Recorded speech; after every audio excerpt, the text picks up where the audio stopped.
जय हिंद दोस्तों। आज हम एक बेहद संवेदनशील और महत्वपूर्ण मुद्दे पर बात करने जा रहे हैं जिसने पूरे देश को झकझोर दिया है। उत्तर प्रदेश में एक दलित युवक के साथ हुई विभत्स घटना जिसमें उसे कथित तौर पर पेशाब चाटने पर मजबूर किया गया। यह घटना न केवल इंसानियत को शर्मसार करती है बल्कि हमारे समाज में दलितों की स्थिति और राजनीति में उनके स्थान पर कई गंभीर सवाल खड़े करती है। मैंने हाल ही में यूट्यूब चैनल यूपी तक पर इसी विषय पर एक बहस देखी जिसका शीर्षक था दलित राजनीति में कौन आगे। लेकिन सच पूछो तो मुझको यह बहस पूरी तरह से पक्षपातपूर्ण और दलितों के दिमाग को मैनिपुलेट करने वाली लगी। मुझे लगा कि यह बहस डार्क साइकोलॉजी का इस्तेमाल करके मौजूदा भाजपा सरकार को बचाने और दलितों के वोटों को बांटने की एक सोची समझी रणनीति का हिस्सा। आज मैं इस बहस को डिकोड करने का प्रयास करूंगा और आपको बताऊंगा कैसे डार्क साइकोलॉजी के जरिए आपके विचारों को प्रभावित किया जा रहा है। क्या आपने कभी सोचा कि आप जब कोई खबर या बहस देखते हैं तो आपके मन में कुछ खास विचार ही क्यों पैदा होते हैं? क्या यह सचमुच आपकी अपनी सोच है या आपको कुछ खास तरीके से सोचने पर मजबूर किया जा रहा है? और आज हम इन रहस्यों से पर्दा हटाएंगे। सबसे पहले आइए बात करते हैं बहस के एंकर नीरज के पहले सवाल। उन्होंने पूछा, क्या दलितों पर हो रहे अत्याचारों का राजनीति पर कोई असर पड़ रहा है? और गेस्ट हेमंत तिवारी ने जवाब दिया, आज के समय में ऐसा कोई असर नहीं पड़ रहा है। यह 90 के दशक की बात है कि जब कोई असर पड़ता था, लेकिन अब नहीं। भाजपा सरकार में कम से कम FIR तो दर्ज हो रही है, पिछली सरकारों में वो भी नहीं होता। यह जवाब डार्क साइकोलॉजी के खास सिद्धांत का इस्तेमाल करता है जिसे फार्मिंग इफेक्ट कहते हैं। डैनियल कानमैन और एमोस ट्वेर्स्की ने अपनी किताब थिंकिंग फास्ट एंड स्लो में इस बारे में विस्तार से बताया है। इसका मतलब है कि जानकारी को इस तरह से पेश करना कि वह आपके फैसले को प्रभावित करे। यहाँ हेमंत तिवारी ने अत्याचारों के असर को आज के समय से जोड़कर कम कर दिया और पिछली सरकारों से तुलना करके भाजपा को बेहतर दिखाने की कोशिश। यह विक्टिम के दर्द को कम करके सरकार की जिम्मेदारी से ध्यान भटकाने का एक तरीका है। सवाल यह बनता है, क्या सिर्फ FIR दर्ज होना ही न्याय है? क्या यह स्वीकार्य है कि दलितों पर अत्याचार हो और फिर सिर्फ FIR दर्ज करके हाथ धो लिया जाए? यह एक प्रकार का मिनिमल कॉम्प्लायंस है जहाँ न्यूनतम कार्रवाई करके यह दिखाया जाता है कि कुछ किया जा रहा है जबकि वास्तविक समस्या की जड़ पर कोई ध्यान नहीं दिया जाता। एंकर नीरज का दूसरा सवाल था, अखिलेश यादव, चंद्रशेखर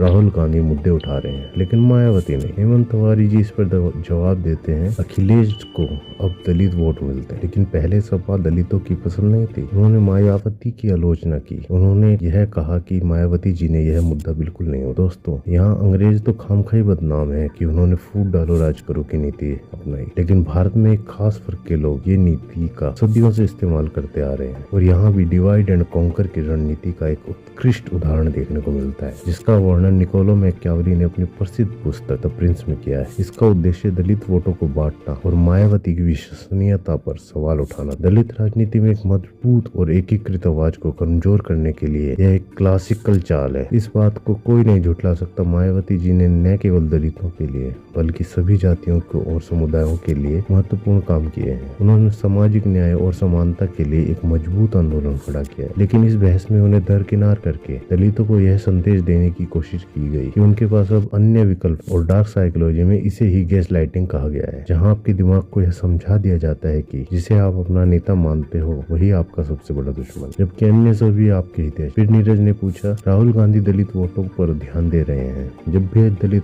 अत्याचार होता है तो वे सुपर एक्टिव हो जाते हैं। हेमंत तिवारी जी ने यहाँ जवाब दिया, यह सबसे महत्वपूर्ण सवाल। हाँ, दलित उनसे आकर्षित हो रहे हैं, वह हर घटना में जाते हैं। यह सवाल और जवाब दोनों बैंड वैगन इफेक्ट और हैलो इफेक्ट का मिश्रण है। बैंड वैगन इफेक्ट क्या होता है? इसमें लोग किसी एक चीज की ओर इसलिए आकर्षित होते हैं क्योंकि उन्हें लगता है कि बाकी लोग भी वही कर रहे हैं। यहाँ राहुल गांधी की सक्रियता को इस तरह पेश किया गया है कि दलित उनसे आकर्षित हो रहे हैं और दलित समाज के कुछ चेहरे उनके आसपास खड़े कर दिए जाते हैं जिससे उन्हें यह लगे कि यह मेरे बारे में सोच रहा है। हेलो इफेक्ट में किसी एक व्यक्ति के सकारात्मक गुण को के सभी अवगुणों या खामियों के ऊपर हावी कर दिया जाता है। राहुल गांधी के दलित घटनाओं में जाने को उनके प्रति दलितों के आकर्षण का एकमात्र कारण बताया गया है, जबकि कांग्रेस के लंबे राज में जो अनदेखी दलित समाज और उनके महापुरुषों की हुई उसे हमेशा छुपा लिया जाता है। आखिरी सवाल सवाल में नीरज ने पूछा, मायावती के लिए जाटव जाति और गैर जाटव जाति की प्रासंगिकता क्या है? हेमंत तिवारी ने कहा, हाँ, सिर्फ जाटव वोट मायावती के हैं, गैर जाटव अपने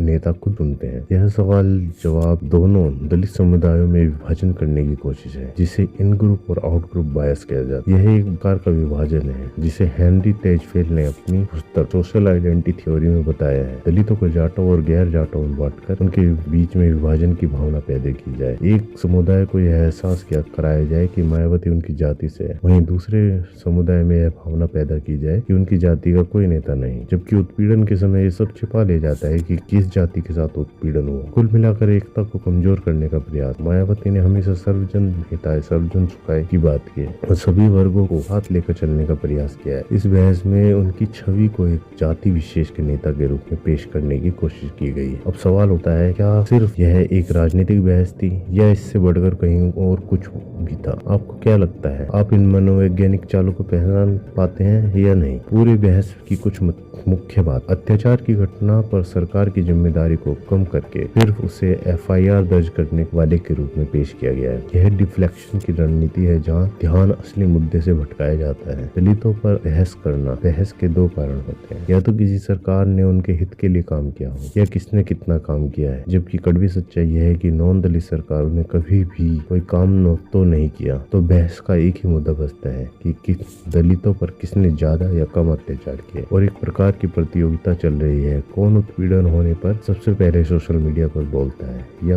पीड़ित परिवार से मिलने पहुंचता है। सभी मौका परस्त नेताओं की नजर केवल अखबारों और ट्विटर पे इस खबर पर नजर रहती है कि कब किसी दलित पर एट्रोसिटी हो और वो उनके मुद्दे उठाए। ये सब जानते हैं कि मायावती की सरकार में दलित उत्पीड़न तो दूर की बात है, किसी भी प्रकार की सांप्रदायिक स्थिति कभी उत्पन्न नहीं हो पाई। तो मायावती को कमजोर दिखाकर अन्य पार्टियों को दलितों के विकल्प के रूप में पेश किया गया। यह एक खास डिकोटोमी है जहाँ सीमित विकल्प प्रस्तुत करके लोगों को सोचने पर मजबूर किया जाता है। उनके पास बस यही दो रास्ते। मायावती जी, जिन्होंने दलितों और सभी जातियों के लिए महत्वपूर्ण काम किया, उन्हें निष्क्रिय और केवल एक जाति विशेष के नेता के रूप में चित्रित किया गया है। डार्क साइकोलॉजी का इस्तेमाल करके इस बहस में दर्शकों के मन में एक खास नैरेटिव गढ़ने की कोशिश की गई। इसका मकसद दलित समुदाय को भ्रमित करना, उनकी एकजुटता को तोड़ना और एक राजनीतिक दल विशेष के पक्ष में माहौल बनाना। हमें यह समझना होगा, मीडिया में जो कुछ हमें दिखाया जाता है वह हमेशा निष्पक्ष नहीं होता। हमें हर जानकारी की आलोचनात्मक दृष्टि से निगरानी करनी चाहिए